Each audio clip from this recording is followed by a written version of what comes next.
what we're trying to do is, first of all, before we can replace anxiety with greater awareness, we are learning how to recognize it.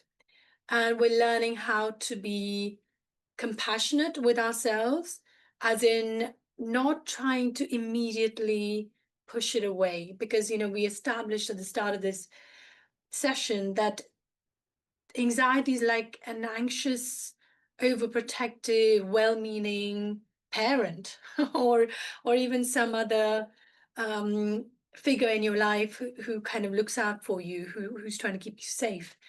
And if you think that, okay, something inside me is playing that role, the fears I'm experiencing are there to protect me, to stop me from doing something stupid, and to really prepare me for an uncertain world, then suddenly you can actually think, okay, well, I see you for what you are. I witness this anxiety, but maybe the anxiety would be less extreme if I became more aware of why it's cropping up and what I need to do instead. Okay. I think I've mentioned this before, that, poverty is relative, so you can have somebody who has a house, who's got a TV, who's got children at a nice school, and then you've got somebody who's scraping, month after month, that doesn't have some of the conveniences that we take for granted.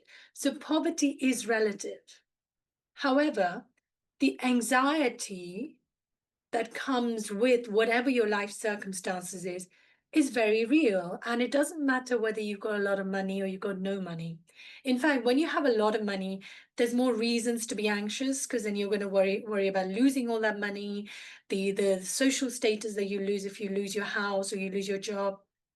Whereas somebody who has very little, is already living with much less, and therefore perhaps their fear of loss is consequently less. Does that make sense?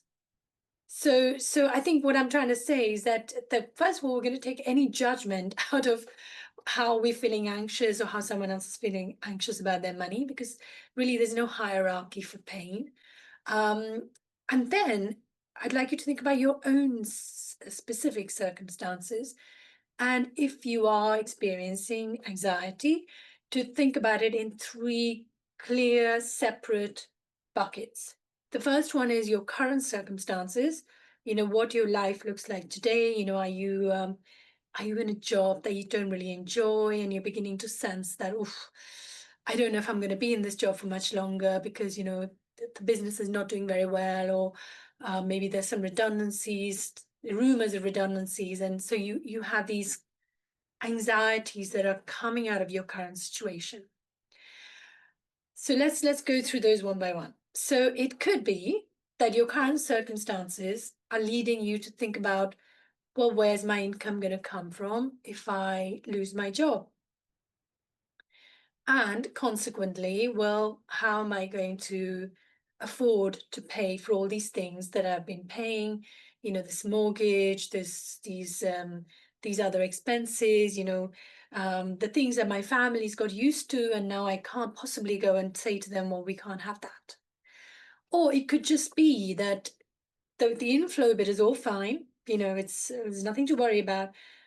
However, suddenly your outflows are going up. The mortgage interest rate that had been low for a really long time is now suddenly been reset and is much higher. It could be any number of things. Okay. So for you to be able to pinpoint the source of your anxiety is very helpful.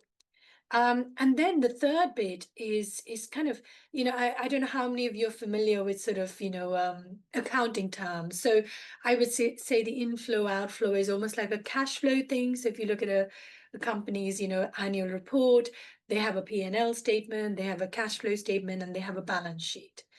So your cash flow is how much money is coming in, how much money is going out, and what are you being left with? Are you spending more than you have? In which case, that's not great, because you are probably eating into your savings or you're going into debt. Your net worth is generally your balance sheet. What if you own a property, how much of it do you genuinely own, and how much do you owe to the bank? That will tell you what your net worth is in terms of your property. And then if you've got other things, like if you've got, say, savings, or you've got investments. You add it all up as your assets, and then you take away from that things that you owe others, and what's left is your net worth. Okay, so again, that is something that can either be a source of comfort or it can be a source of anxiety, depending on what your situation is. Okay, so these are things to become aware of, and they can feel a little bit overwhelming if you're not comfortable with numbers. But really, once you actually break it all down, it can be so helpful, because things that were so obscure in your mind suddenly become clearer. The second piece, or the second source of anxiety, can be future prospects. Now, it's not a surprise that when studies have shown that a third of the UK population is anxious about money, the actual percentage for younger people is more like 50 or 60%, or maybe even higher. That is not surprising, because for young people, their future is so much longer than for someone my age. For a young person whose life is just beginning, everything's this massive, great unknown.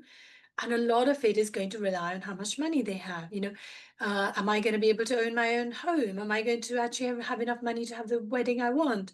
What if I have kids? Oh my God, but I want to go traveling, but I haven't got a job. All this stuff that can be extremely overwhelming, hence the anxiety. Safety net. We talked about what if something goes wrong and suddenly you need to have a safety net to protect you from falling into dire poverty or becoming homeless. Healthcare, retirement. So these are all future things, and you might just worry about them, or you could think, well, okay, what can I do to take that anxiety away, so I at least know I've done something about it? Okay. And the third thing is your money story, the values around money. A lot of people grow up with certain myths and prejudices around money. Some people might think, well, wanting money makes me greedy, or people with a lot of money are probably not nice people. There's all this stuff around money, and it can really mess our relationship with money. So I think becoming aware of what is it, how am I relating to my money? What are the things that I've actually learned from other people that are maybe not borne out through my own experiences, is really helpful. And the last one here, which is a very intriguing piece of your money story, is the emotions you inherit from your parents that you may not even be aware of. It could be from your parents, it could be from your grandparents, it can be from somewhere down the lineage that you belong to, where someone has had a relationship with money that was extremely difficult, that caused them a lot of anxiety, a lot of anguish, and you, without even realizing it, have carried it in your DNA along with everything else that the DNA carries, and you are now experiencing bouts of anxiety that you can't really explain through your own lived-in experience. So I think being aware that, hey, this is not even my emotion, and I need to find a way to come to terms with it. Okay,